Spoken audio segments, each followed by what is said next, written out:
भले ही corona virus से positive बच्चों में लक्षण कम देखे गए हैं और यह जल्दी भी ठीक हो जाते हैं, परंतु यह समय बच्चों और उनके परिवारों के लिए काफ़ी कठिन परीक्षा का समय हो सकता है।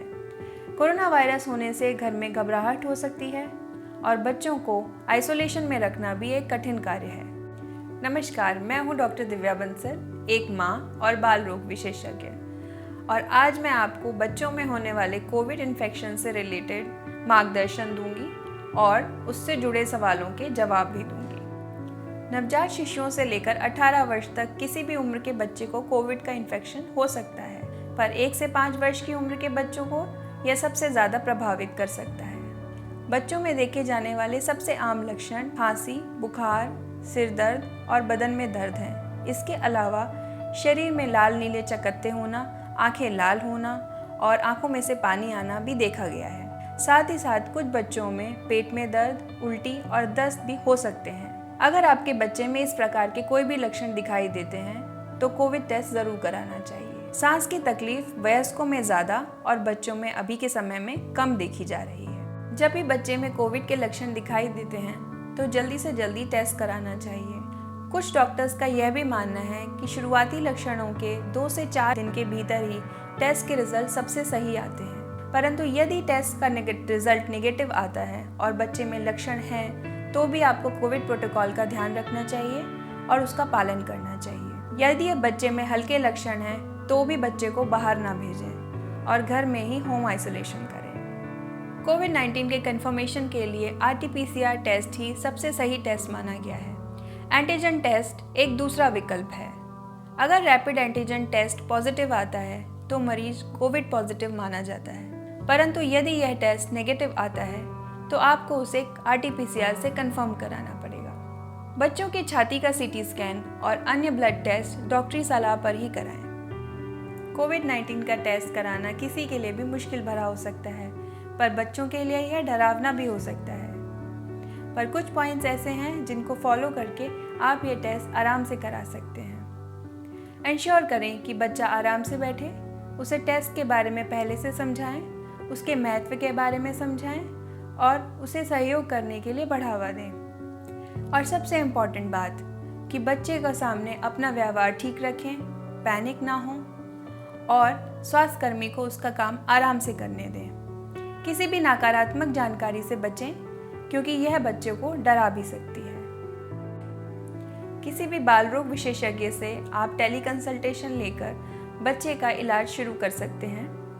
घर में पल्स ऑक्सीमीटर और थर्मामीटर रखें और हर 6 घंटे में टेम्परेचर और ऑक्सीजन लेवल को नापते रहें। बच्चों को ज़्यादा मात्रा में लिक्विड्स दें, उन्हें हल्का खाना दें और समय पर डॉक्टरी परामर्श के अनुसार दवाइयाँ देते रहें। बुखार के लिए बच्चों के वज़न और उनकी उम्र के हिसाब से पैरासीटामोल सिरप या दवाइयों की गोलियों के रूप में आप दे सकते हैं। साथ ही साथ कुछ अन्य दवाइयाँ डॉक्टर की सलाह के अनुसार भी दी जा सकती हैं, जैसे जिंक और विटामिन सी।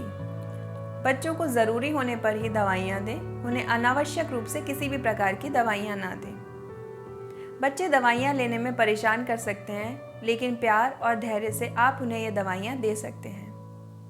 अगर आपके बच्चे को किसी प्रकार की कोई भी एलर्जी है तो कंसल्टेशन लेते समय डॉक्टर को ज़रूर इन्फॉर्म करें।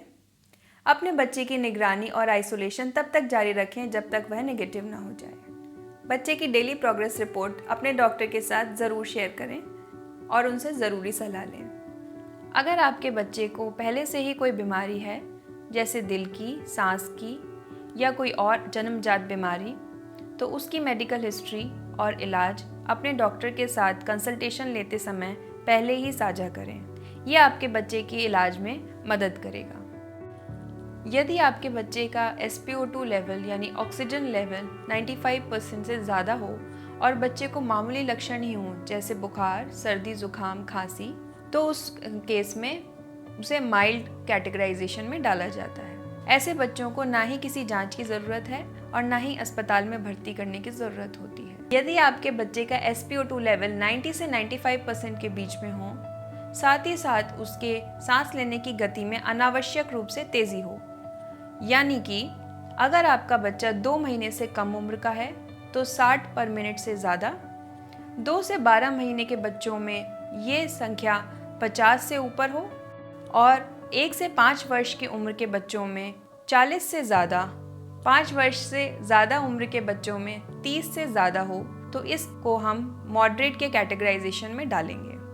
ऐसे बच्चों में आपको डॉक्टरी सलाह के अनुरूप टेस्ट कराने चाहिए और उसे अस्पताल में भर्ती कराना चाहिए।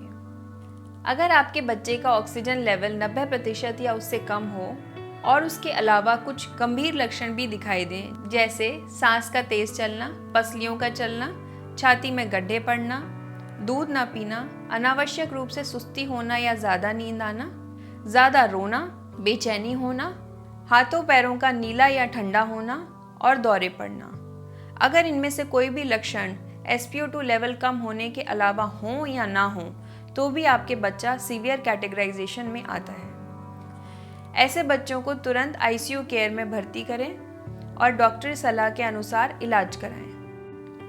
बड़े बच्चों और टीनेजर्स को तो आप अलग कमरे में आइसोलेट कर सकते हैं, परंतु छोटे बच्चे और शिशु जो अपनी देखभाल खुद नहीं कर सकते, उन्हें अलग कमरे में आइसोलेट करना मुश्किल भरा है। अगर आपके घर में कोविड का इन्फेक्शन होता है तो कुछ परिस्थितियों का सामना आपको करना पड़ सकता है। आइए जानते हैं विस्तार पूर्वक कि उन स्थितियों में आप होम आइसोलेशन का किस प्रकार पालन करें।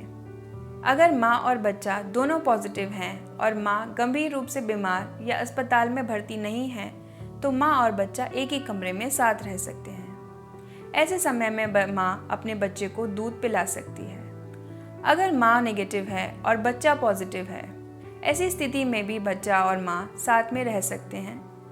माँ सभी कोविड-19 के प्रोटोकॉल्स को फॉलो करके, यानी कि मुंह पर डबल मास्क लगाना, हाथों को रेगुलर रूप से सैनिटाइज करना और बार बार हाथ धोना और अन्य साफ सफाई की स्थितियों को ध्यान में रखते हुए बच्चे को दूध पिला सकती है और उसकी देखभाल भी कर सकती है।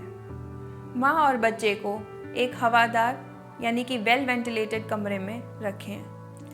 अगर माँ पॉजिटिव है और बच्चा नेगेटिव है, ऐसी स्थिति में अगर घर का कोई और सदस्य बच्चे का ख्याल रख सकता है तो बहुत ही अच्छी बात है, परंतु अगर यह संभव नहीं है तो पूरी सावधानी, सैनिटाइजेशन और मास्क के साथ माँ भी बच्चे का ध्यान रख सकती है। और सबसे इम्पॉर्टेंट बात, बच्चों को किसी भी हाई रिस्क एडल्ट के पास, जिसमें दादा दादी या अन्य वरिष्ठ नागरिक शामिल होते हैं, उनके पास ना जाने दें, क्योंकि वह गंभीर रूप से बीमार भी हो सकते हैं। उम्मीद है इस वीडियो को देखने के बाद आपके ज़्यादातर सवालों के जवाब आपको मिल गए होंगे, परंतु फिर भी कोई क्वेश्चन आपके दिमाग में है तो उसे आप नीचे कमेंट बॉक्स में लिख सकते हैं। यदि यह वीडियो आपको पसंद आया हो तो उसे लाइक करें, मेरे चैनल को सब्सक्राइब करें और यह वीडियो ज़्यादा से ज़्यादा शेयर करें। चलिए मिलते हैं नेक्स्ट वीडियो में।